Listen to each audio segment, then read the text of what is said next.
Season's greetings, everyone. I hope you've been having a wonderful December thus far. I've personally been playing some Batman Arkham Origins and Spider-Man Miles Morales to get into the holiday spirit because nothing screams Christmas like brutally beating up thugs in snowy city streets. Hey yourself! But in regards to Miles Morales in particular today, I wanted to share a somewhat hot take that I have about that game, in that I think it's a better game than the original 2018 Marvel Spider-Man game from Insomniac. Don't get me wrong, this isn't a hate video on that original game from Insomniac, I just think that Miles Morales is a major improvement upon it. When Insomniac released their first entry in their Spider-Man series in 2018, it was a really solid template for Spider-Man games going forward. Essentially what they did was they took everything that worked about Spider-Man games in the past and put it all into a cohesive package with an emotional story, really fun web swinging, and fast and compelling combat. With that being said, I did have my nitpicks with the game. I felt that the open world relied a little bit too much on collectibles and mundane activities, such as having to go and restore network towers in order to even see the map of New York City, and by the time you were able to see the map of New York City, all that was highlighted was things for you to go collect, and I felt that there could have been more substance. I would have liked to have seen more supervillains inhabiting the map.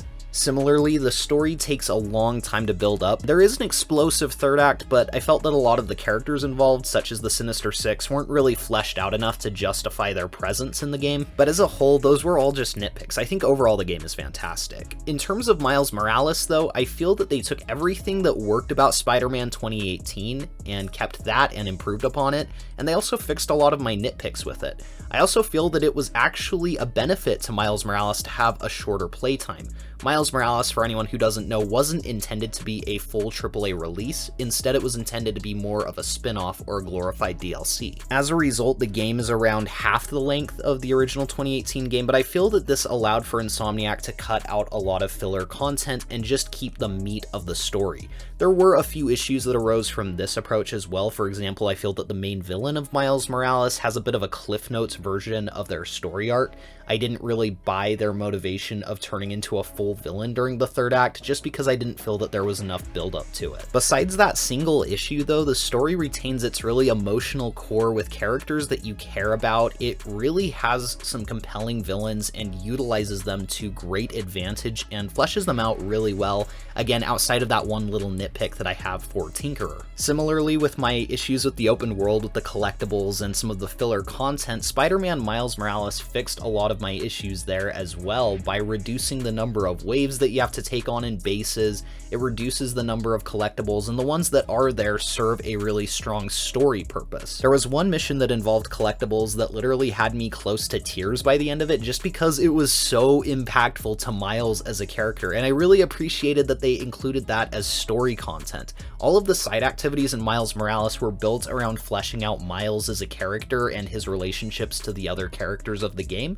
and therefore it made me want to go find them so that I could understand his story on an even deeper level. This time around, I also felt that they found a really compelling way to introduce side missions through a friendly neighborhood app. Essentially, the way that it works is that New Yorkers can request Spider-Man's help through the app, and you as the player can find it, track the mission, and go and solve the crime or the activity that the NPC in New York has requested that you solve. It helped New York feel more like a living, breathing environment. There was a lot of variety in the side activities this time around that the New Yorkers wanted you to participate in, and therefore it just made it feel like a more well-rounded experience, and I wouldn't at all be opposed with them moving forward with the Friendly Neighborhood app in Spider-Man 2 as well.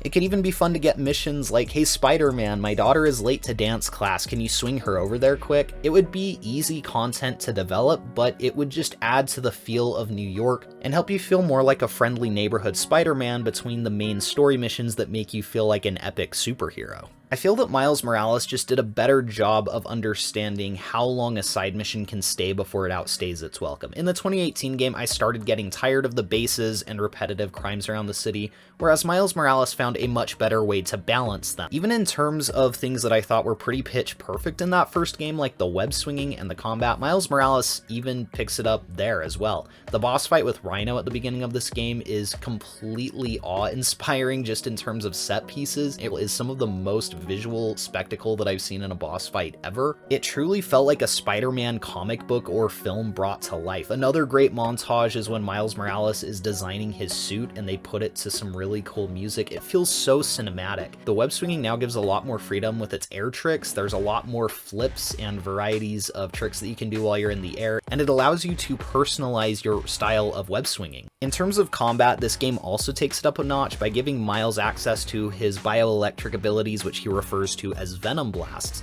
It doesn't feel clunkily implemented, it feels totally at home with the Spider-Man combat system, and it makes you feel even more powerful. It becomes a lot of fun chaining electric attacks into the normal ones with combos and takedowns. It really makes you feel powerful. The stealth also feels a little bit cleaner here, both in terms of the variety of takedowns that you can perform, but also due to the fact that you can now use a camouflage ability where you can disappear in front of your enemies and go back into hiding. It gives you the opportunity to re-enter stealth if you messed up initially, and I really appreciated that feature. As a whole, all around, I just feel that Miles Morales, the game, did a fantastic job of keeping the really emotional, character-centered narrative, but increasing the potential for gameplay and fixing some of the flaws that the original release had. I have no doubt that Spider-Man 2 is going to be even better, and dang, they are going to have to give Peter Parker the symbiote or something to keep him on par with Miles' power level. It is insane how much fun it was to play through this game.